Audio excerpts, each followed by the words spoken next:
Branch Line Engines Part 4 Percy's Predicament. Toby brought Henrietta to the top station. Percy was grumpily shunting.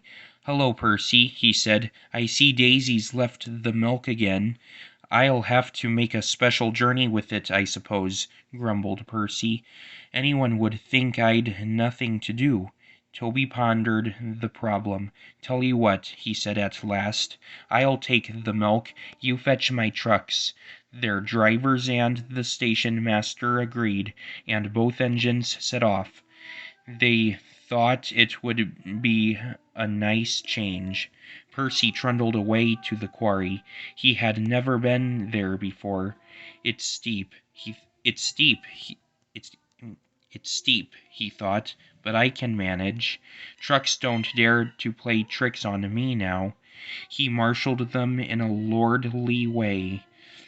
Hurry along, hurry along, hurry along there," he said, and bumped them if they dallied. The trucks were annoyed. "This is Toby's place," they grumbled. "Percy's got no right to poke his funnel up here and push us around." They whispered and passed the word. "Pay Percy out." At last they were all arranged. "Come along," puffed Percy sharply. "No nonsense." "We'll give him nonsense," giggled the trucks, but they followed so quietly that Percy thought they were completely under control. They rumbled along the twisty line till they saw ahead the notice saying all trains stop to pin down brakes. "Peep, peep, peep," whistled Percy. "Brakes, guard, please." But before he could check them, the trucks surged forward. On, they cried. Percy, taken by surprise, could not stop them, and in a moment they were careering down the hill. "Help, help," whistled Percy. The man on duty at the street crossing rushed to warn traffic with his red flag, but was too late to switch Percy to the runaway siding.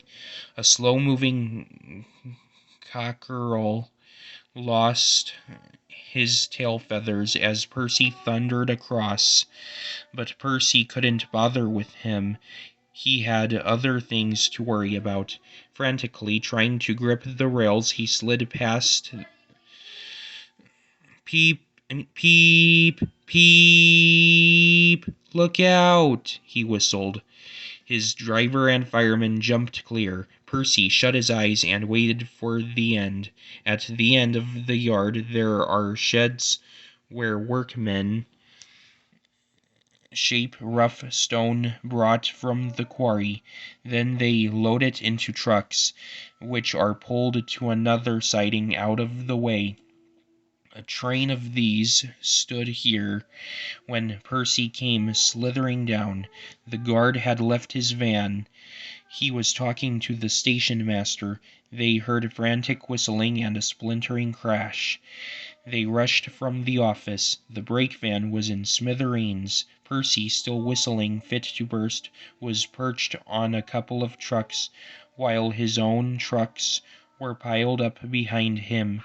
The fat controller arrived next day. Toby and Daisy had helped to remove most of the wreckage, but Percy still stood on his perch. "We must now try," said the fat controller crossly, "to run the branch line with Toby and a diesel. You have put us in an awkward predicament." "I'm sorry, sir." "You can stay there," the fat controller went on, "till we are ready. Perhaps it will teach you to be careful with trucks." Percy sighed. The trucks wobbled beneath his wheels. He quite understood about awkward predicaments. The fat controller spoke severely to Daisy, too. "My engines do not tell lies," he said. "They work hard with no shirking. I send lazy engines away." Daisy was ashamed. "However," he went on, "Toby says you worked hard yesterday after Percy's accident, so you shall have another chance." "Thank you, sir," said Daisy. "I will work hard, sir. Toby says he'll help me." "Excellent. What Toby doesn't know about branch line problems," the Fat Controller chuckled, "such as, bulls, isn't worth knowing. Our Toby's an experienced engine." Thomas came back next day, and Percy was sent to be mended. Annie and Clarabelle were delighted to see Thomas again, and he took them for a run at once, because they hadn't been out while he was away. Thomas, Toby, and Daisy are now all friends.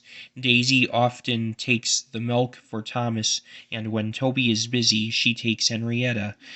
Toby has taught Daisy a great deal. She shooed a cow off the line all by herself the other day. That shows it, don't you? And that shows it, doesn't you? And that shows you, doesn't it? The end.